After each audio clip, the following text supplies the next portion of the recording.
بسم اللہ الرحمن الرحیم الحمدللہ رب العالمین والصلاة والسلام علی اشرف الانبیاء والمرسلین وعلی آلہ وصحبہ اجمعین اما بعد فاعوذ باللہ من الشیطان الرجیم بسم اللہ الرحمن الرحیم وما جعلنا الرؤیا التي اریناک الا فتنة للناس صدق اللہ مولانا العظیم وبلغنا رسولہ النبی الکریم الامین اللہم صلی علی سیدنا محمد وعلی آل سیدنا ومولانا محمد واصحاب سیدنا ومولانا محمد وبارک وسلم علیہ۔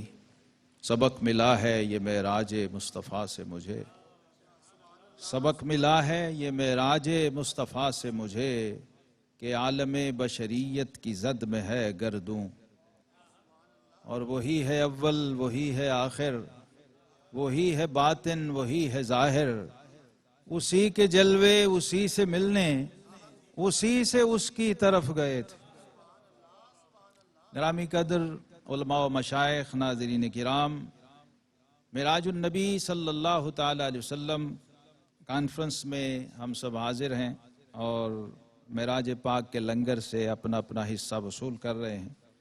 اللہ رب العزت اس معراج کے صدقے صاحب التاج والمعراج والبراق والعلم کی امت کو بھی معراج نصیب فرمائے۔ آج معراج کی برکتوں کی، معراج کی معرفت کی ہمیں اشد ضرورت ہے، اور میں سمجھتا ہوں کہ معراج کے بارے میں کئی لوگوں نے یہ اشکال پیش کیا ہر دور میں کہ ایک بار معراج ہو گئی تو یہ بار بار معراج کا جلسہ اور کانفرنس کرنے کی کیا ضرورت ہے؟ تو میں حدیث کا ادنا سا طالب علم ہوں، میں نے جب ذخیرہ حدیث کو دیکھا تو 46 سے زیادہ صحابہ کرام علیہم رضوان نے واقعہ معراج کو روایت کیا ہے۔ معراج ہوئی تو مکہ میں ہے لیکن بیان مدینہ میں ہوئی۔ ظاہر ہے کہ صاحب معراج نے خود اسے بیان کیا تو یہ آگے رپورٹ ہوئی، اور اگر آپ صلی اللہ علیہ وسلم بیان ہی نہ کرتے تو آگے رپورٹ نہ ہوتی۔ تو کم از کم یہ ہے کہ معراج کا بیان تو سنت ثابت ہو گیا۔ معراج کا بیان، اس میں کچھ وجہ تھی، حکمت تھی، تو اس کو بیان کیا گیا، ورنہ جتنا بڑا یہ غیب الغیب تھا اور جتنا بڑا سر تھا اس کو نہ ہی بیان کیا جاتا۔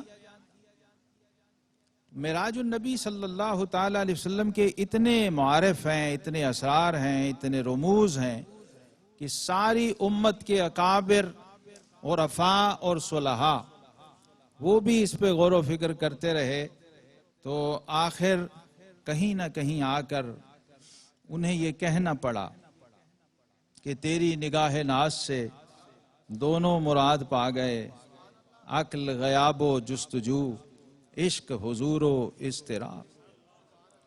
معراج النبی صلی اللہ علیہ وسلم کا ایک پہلو جسے بالکل ہم نے ٹچ نہیں کیا، اور قرآن نے اس کو بڑی صراحت سے بیان کیا، جو میں نے آیت پڑھی سورہ اسراء کی آیت نمبر 80، وَمَا جَعَلْنَا الرُّؤْيَا الَّتِي أَرَيْنَاكَ إِلَّا فِتْنَةً لِلنَّاسِ۔ سیدنا عبداللہ بن عباس رضی اللہ عنہما فرماتے ہیں کہ اللہ رب العزت نے فرمایا کہ حبیب، ہم نے آپ کو معراج اس لیے کروائی ہے تاکہ ہم لوگوں کو آزمائیں، لوگوں کو اس فتنے میں ڈالیں، إِلَّا فِتْنَةً لِلنَّاسِ۔ تو معراج کا ایک پہلو یہ بھی ہے، ایک پیغام یہ بھی ہے کہ اور کچھ نہ صحیح تو معراج ایک ایسا معیار ہے اور ایک ایسی کسوٹی ہے جس پہ ہم لوگوں کے ایمان کو پرکھتے ہیں۔ کچھ لوگ معراج کو ماننے والے ہیں اور کچھ معراج کو نہ ماننے والے ہیں، دونوں آزمائے جا رہے ہیں۔ جو ماننے والا ہے وہ بھی آزمایا جا رہا ہے، جو نہیں مان رہا وہ بھی آزمایا جا رہا ہے۔ اور ابن عباس رضی اللہ عنہ کہتے ہیں کہ یہ رؤیا العین ہے، یہ خواب نہیں ہے، بلکہ جاگتے ہوئے بیداری میں ہم نے آپ صلی اللہ تعالی علیہ وسلم کو اپنا دیدار کروایا، اور اس دیدار کے پیچھے جو راز اور سر تھا اس کو حضرت سیدنا امام جعفر الصادق علی جدی علیہ السلام آپ نے کھولا. آپ فرماتے ہیں کہ اس رات رب کائنات نے تمام انسانوں کے قلوب کی طرف توجہ فرمائی، اور جس قلب کو سب سے بڑھ کے اپنا مشتاق دیدار پایا وہ قلب مصطفیٰ صلی اللہ علیہ وسلم تھا. لہٰذا رب کریم نے جناب جبریل امین علی نبینا علیہ السلام کو بھیجا اور فرمایا میرے محبوب کو خواب سے بیدار کر کے لے آؤ. حضرت جنید بغدادی رحمت اللہ علیہ سید الطائفہ سے کسی نے پوچھا کہ کیا آپ رب کو دیکھنا چاہتے ہیں؟ تو آپ نے فرمایا نہیں. وہ بڑا حیران ہوا. اس نے کہا حضرت آپ نے یہ کیا بات کہی، آپ رب کو نہیں دیکھنا چاہتے؟ فرمایا ہاں میں نے صحیح کہا ہے، اس لیے کہ رب کا قانون بڑا عجیب ہے. جو رب کو دیکھنا چاہے اور آرینی کی صدائیں لگاتا رہے اسے نہیں دکھاتا، اور جو رات کو حرم کعبہ کے اندر محو خواب ہو اس کو جگا کے کہتا ہے کہ محبوبہ تجھے دکھاؤں. تو یہ بھی ایک راستہ ہمیں معراج نے دکھایا ہے کہ بارگاہ الہی سے اپنے تعلق کو استوار کیسے کرنا. حضور اکرم امام الانبیاء والمرسلین صلی اللہ تعالی علیہ وسلم کی شان ابدیت اور آپ کا مقام بندگی وہ معراج کی ابتدا بھی ہے اور معراج کی انتہا بھی ہے. جو آیت سب سے زیادہ پڑھی جاتی ہے اس میں آپ دیکھ لیں جہاں سیر کی بات ہو رہی ہے وہاں بھی ہمارے آقا کریم علیہ الصلاۃ والسلام کے مقام ابدیت کا ذکر ہے. سبحان الذی اسریٰ بعبدہ، پاک ہے وہ ذات جس نے اپنے بندے کو سیر کروائی. اور ابھی یہاں اسی کانفرنس میں بات ہوئی بعبدہ کے حوالے سے. یہاں جو با ہے یہ با بڑی قابل غور ہے اور اس کے اندر بھی بہت سارے پیغامات چھپے ہوئے ہیں. ایک پیغام یہ ہے کہ یہ بائے معیت ہے. اس با کا مطلب ہی یہ ہے کہ یہ با جسے نصیب ہو جائے اس کا رب ہر وقت اس کے ساتھ ہوتا ہے. اور اس با میں ایک پیغام یہ بھی تھا کہ جس نے سیر کروائی ہے وہ بظاہر ساتھ نہیں ہے، بظاہر اس نے اپنے نمائندے کو بھیجا ہوا ہے، لیکن یہ با یہاں یہ بتا رہی ہے کہ جس نے سیر کروائی ہے وہ خود بھی ساتھ تھا، مستقل ساتھ تھا. اور اللہ رب العزت کا ساتھ تو وَهُوَ مَعَكُمْ أَيْنَمَا كُنْتُمْ ہے کہ جہاں بھی تم ہو تمہارا رب ساتھ ہے. لیکن جیسا ساتھ رب کریم نے اپنے محبوب کریم علیہ الصلاۃ والسلام کو عطا فرمایا ہے ویسا ساتھ کسی اور کو نصیب نہیں ہے. اور اس کا اظہار غار ثور میں ہوا لا تحزن ان اللہ معنا، کہ اے صدیق آپ نے غم نہیں کرنا، بے شک اللہ ہم دونوں کے ساتھ ہے.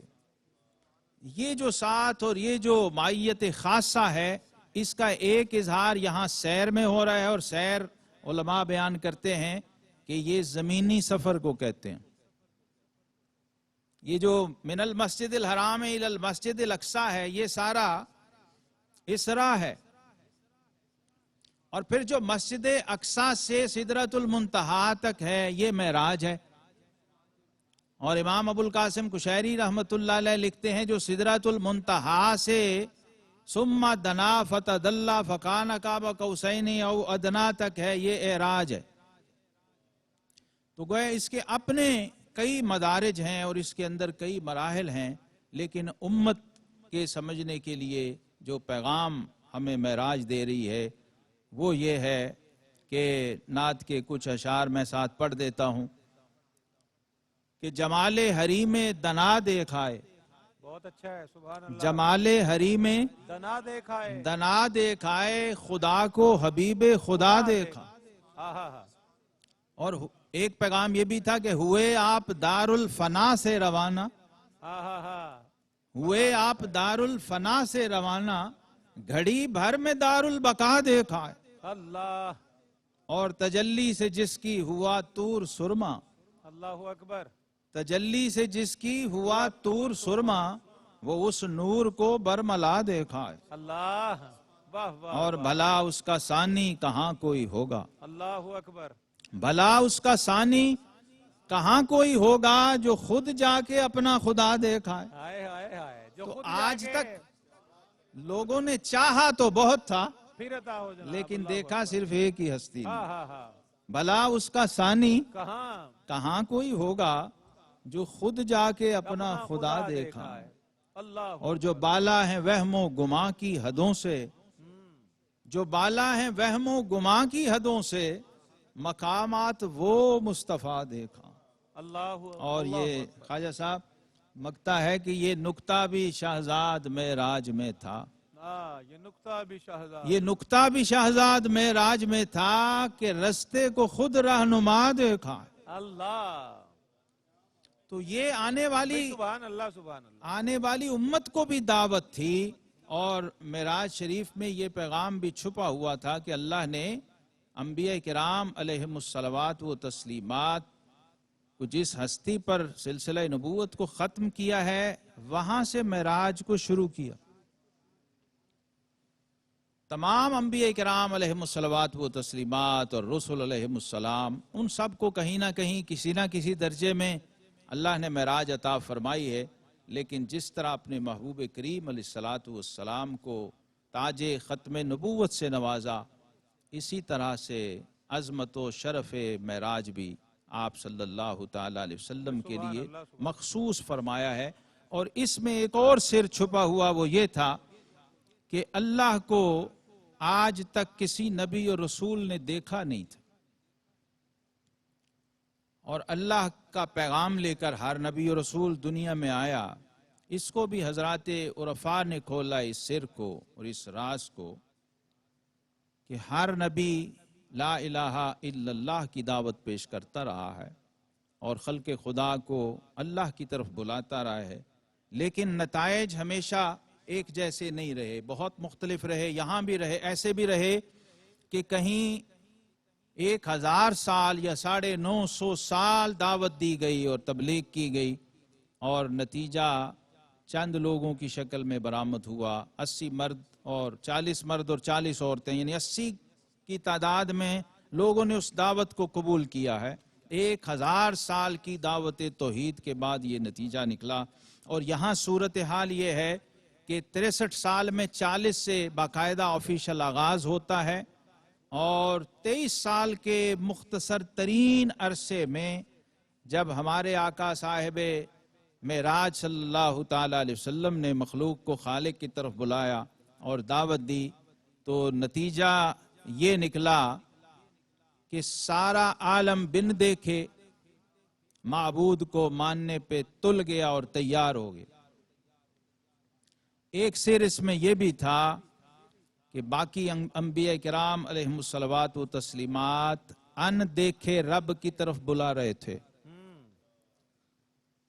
اور صاحب تاج ختم نبوت اور صاحب معراج صلی اللہ تعالی علیہ وسلم جس معبود کی طرف مخلوق کو بلا رہے تھے خود اس کا دیدار فرما کے آئے. اس دید کے پیچھے, اس رویت کے پیچھے اور اس دیدار کے پیچھے ماشاءاللہ یہ دعوت بھی تھی جس کو سیدی صاحب نے علامہ کے اشعار میں کئی دفعہ اور کئی جگہ پہ بیان کیا اور تمام اہل علم و دانش نے اس سے اثر پذیری لی اور امت مسلمہ کو یہ میسج دیا کہ اس معراج کے اندر چھپے ہوئے پیغام کو سمجھو اور ہر امتی اور ہر صاحب ایمان اس میں اپنی اپنی معراج کا پہلو تلاش کرتا رہے. اللہ رب العالمین ہمیں معراج النبی صلی اللہ تعالی علیہ وسلم کی ظاہری اور باطنی برکات سے فیض یاب فرمائے. وآخر دعوانا ان الحمدللہ رب العالمین.